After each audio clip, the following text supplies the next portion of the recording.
Assalamualaikum warahmatullahi wabarakatuh. Baik teman-teman semua, langsung saja kita simak video ini. Ya, ini diantara kaum muslimin atau mungkin diantara jamaah dahulunya pada malam Jumat atau hari Jumat baca surat apa? Baca surat Yasin. Ini harus dihilangkan. Ini harus dihilangkan di tasfiyah, dimurnikan, ini dihilangkan.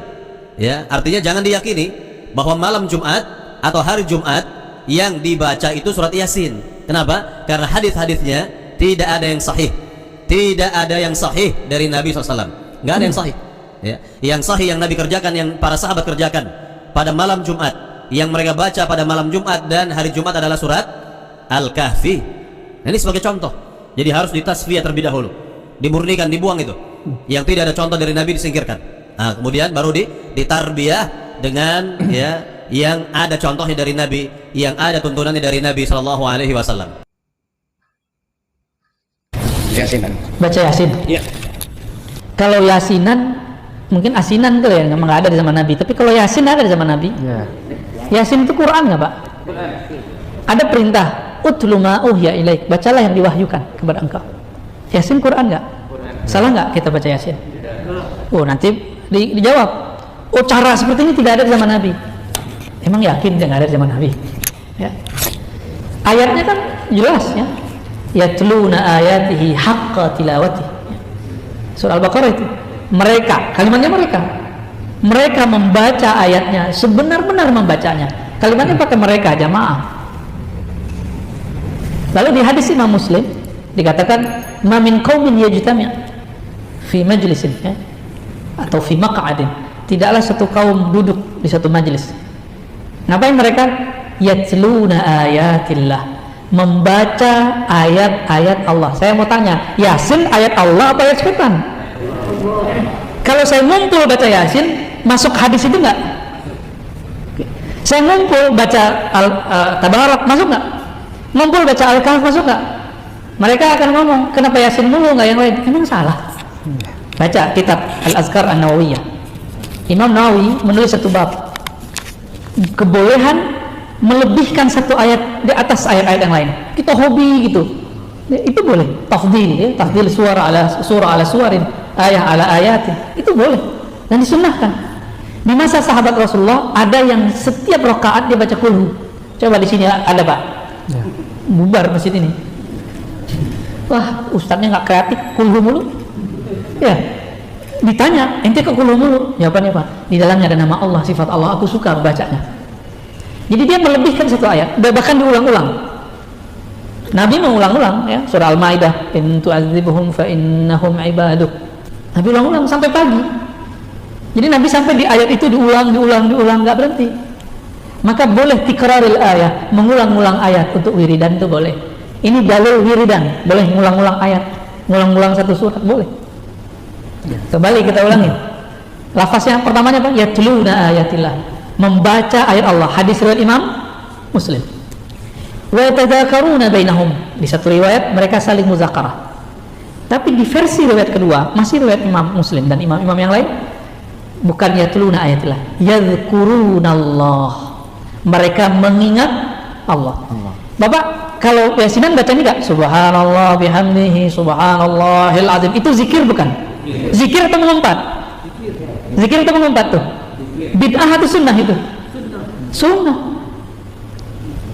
Sederhana tuh. Berarti dalilnya sudah di hadapan dia, tapi Allah tutup hatinya untuk memahami itu. Coba dibuka deh, ya. Buka, dengarkan, buka hati, buka pikiran. Gak ada tuh, gak ada itu di mata ente, gak ada, ya. Di dalil ada. Orang-orang seperti ini kadang-kadang harus kita kasih disuapin Pak. Begitu lafaznya. Berarti ada nggak di zaman Nabi? Ada tuh lafaz hadisnya. Ada nggak sahabat melakukan? Banyak. Dalil yang digunakan untuk membid'ahkannya, dalilnya tidak sampai derajat sahih. Riwayat dari ini dan bukan hadis Nabi. Bertentangan dengan hadis riwayat Muslim dari Muawiyah. Nih, mereka sering pakai, inilah kita lihat sesuai menafsunya, hadis nggak sahih disahihkan. Hadisnya cuma hasan Pak. Karena bertentangan dengan hadis yang sahih, dia jadi syadz. Bahkan bukan syadz lagi, mungkar jadinya. Kita sebutkan dulu riwayat yang sahihnya. Satu kali Nabi Shallallahu Alaihi Wasallam, ini Muawiyah cerita, masuk ke masjid. Nabi nggak pernah ngajarin mereka. Di masjid ada orang baca Subhanallah, bihamdi, Alhamdulillah. Begitu mereka berzikir tuh, bareng-bareng mereka zikir. Ketika masuk masjid, Nabi waktu di rumah dapat wahyu, dapat kabar dari langit. Nabi masuk masjid, Nabi tanya, untuk apa kalian berkumpul? Lalu mereka menjawab, kami berkumpul memuji Allah atas nikmat Islam, nikmat hidayah yang diberikan kepada kami, wahai Rasulullah. Itu kata siapa? Para sahabat. Disuruh Nabi nggak mereka? Enggak, mereka inisiatif sendiri. Inilah cikal bakal yasinan, zikiran, torikot ini Pak. Ya. Ada dalilnya tuh? Sahih Muslim. Dia nggak paham. Ya. Namanya udah ada belum? Di situ nggak ada namanya. Isinya orang torikot ngapain? Isinya orang yasinan ini sama persis, nggak jauh beda.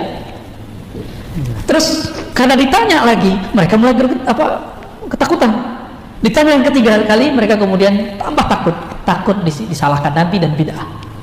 Apa kata Nabi? Wahai sahabatku, aku bertanya begini bukanlah tuhmah, menuduh kalian. Aku bertanya begini karena ja'ani Jibril, datang kepadaku Jibril, malaikat paling mulia di langit, mengabarkan kepadaku, innallaha yubahi bikumul malaika. Hai orang-orang yang berkumpul berzikir menyebut nama Allah, Allah berbangga menyebut nama kalian di langit sana. Lanjutkan itu Pak, ya. Hadis sahih riwayat Imam Muslim. Adapun yang dipakai untuk membid'ahkan zikir berjamaah dan memimpin zikir itu riwayat Imam Darimi, temannya Bukhari, tapi tidak sampai derajat sahih. Sunan Darimi, pernah belajar nggak? Nggak pernah belajar ya? Baru denger ya? Darimi, bukan Udaromi Pak, itu orang Padang. Darimi, Sunan Darimi satu jilid. Di situ disebutkan bahwa ketika Abu Musa al-Ash'ari bersama dengan sahabat tim masuk dan lain-lain, masuk ke masjid, ada orang mimpin zikir. Qulu subhanallah, subhanallah, kayak khatamannya orang tarekat. Alhamdulillah, alhamdulillah gitu ya. Lalu dibantah oleh Ibnu Mas'ud. Apa kata beliau? Apa yang kalian lakukan ini?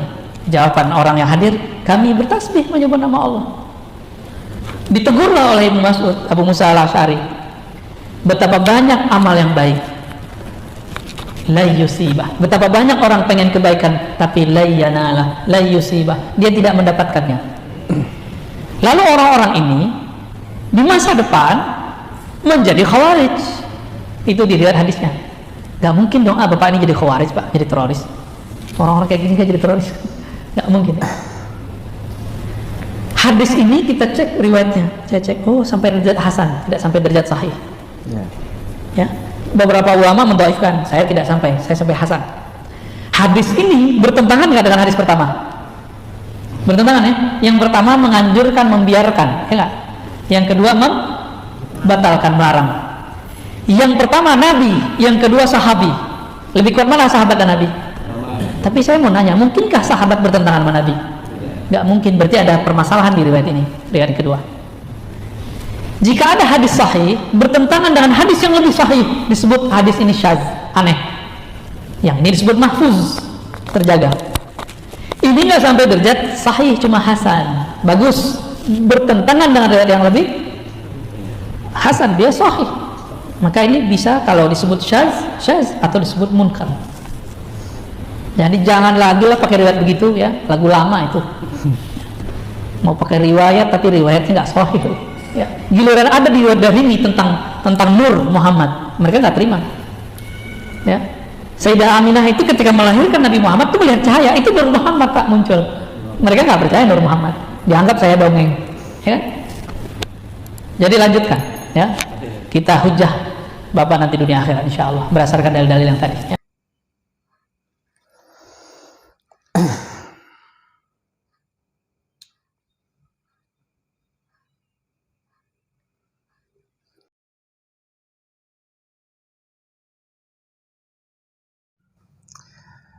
Baik, teman-teman semua, barusan kita sudah bersama-sama menyimak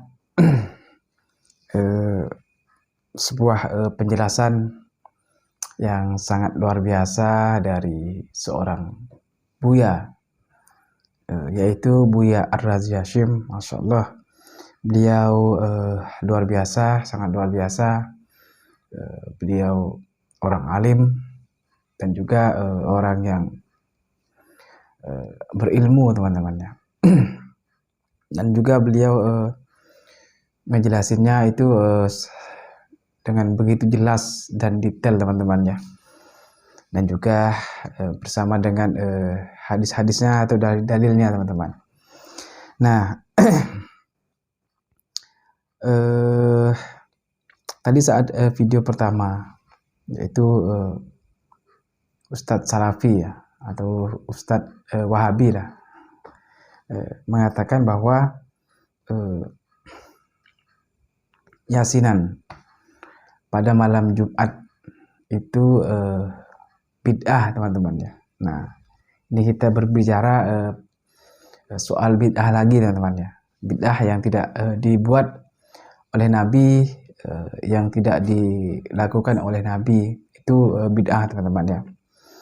Nah, oleh kelompok-kelompok Wahabi ini, itu kita yang membaca Yasin, surat Yasin pada malam Jumat itu dibid'ahkan ya teman-teman. Itu kita dikatain bid'ah, dan itu harus dihapus, tidak boleh dilakukan karena tidak pernah dibuat oleh Nabi teman-temannya. Dan itulah mereka dengan tegas dan dengan lantangnya mengatakan itu amalan itu adalah bid'ah, membaca Yasin pada malam Jumat. Nah,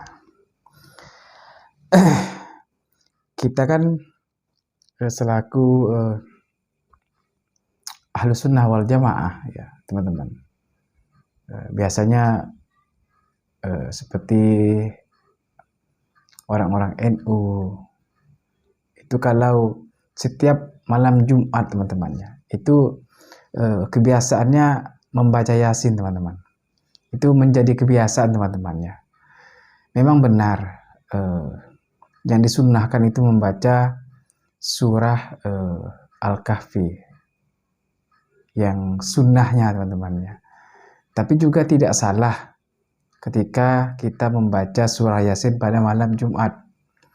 Nah, berdasarkan dari dalil yang ada tadi dan sudah dijelaskan disebutkan oleh guru kita yaitu Buya Ar-Raja Hashim mengenai membaca Yasin pada malam tertentu, yaitu di malam Jumat teman-temannya.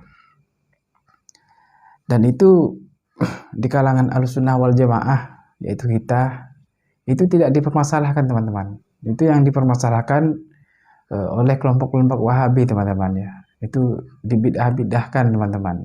Padahal Yasin juga kalamullah, kalam Allah, Al-Quran juga teman-teman ya. Nah, dan kebiasaan kita kadang-kadang dari dulunya teman-teman, dari dulunya itu sudah terbiasa dengan membaca surah Yasin teman-teman. Nah, seperti sekarang seperti tahlilan pasti membaca surah Yasin meskipun tidak di hari Jumat. Nah, kalau di hari Jumat itu sudah menjadi kebiasaan teman-teman. Jadi teman-teman, kita yang bukan dari kelompok mereka itu tidak usah lagi khawatir dengan amalan yang mereka selalu mengatakan bid'ah. Nah, karena apa? Karena kita juga itu selaku Ahlussunnah wal Jamaah itu juga ada dalil-dalilnya teman-teman ya. Tidak serta-merta membuat amalan-amalan yang asal-asalan gitu teman-teman. Tidak berdasarkan dalil, tidak berdasarkan hadis Nabi, tidak berdasarkan apa yang dibuat oleh sahabat. Tidak seperti itu teman-teman ya. Jadi tetap berdasarkan dalil. Ada dalilnya itu teman-teman ya. Kalau kelompok Salafi atau Wahabi ini kan semacam hal yang sudah pasti, teman-teman ya. Nah, mereka ikuti. Nah, seperti itu. Jadi apa ya? Mungkin bisa dibilang bahasanya begini. Mereka ini sudah apa ya?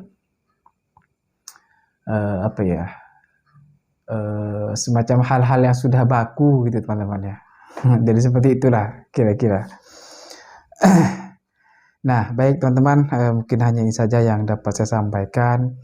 Lebih kurangnya saya mohon maaf apabila ada kesalahan dalam penyampaian apa yang saya sampaikan barusan. Baik ya teman-teman, terima kasih sudah menyimak video ini. Mudah-mudahan dengan adanya video ini kita bisa mendapatkan ilmu dan pengetahuan kita tentang amalan-amalan yang kelompok-kelompok Salafi Wahabi itu bid'ah-bid'ahkan, teman-teman ya. Baik teman-teman semua, mudah-mudahan bermanfaat. Sekali lagi saya ucapkan banyak terima kasih kepada teman-teman semua yang sudah juga mensupport atau mendukung channel ini. Mudah-mudahan channel ini juga bisa terus memberikan manfaat. Baik teman-teman semua, saya akhiri. Assalamualaikum warahmatullahi wabarakatuh.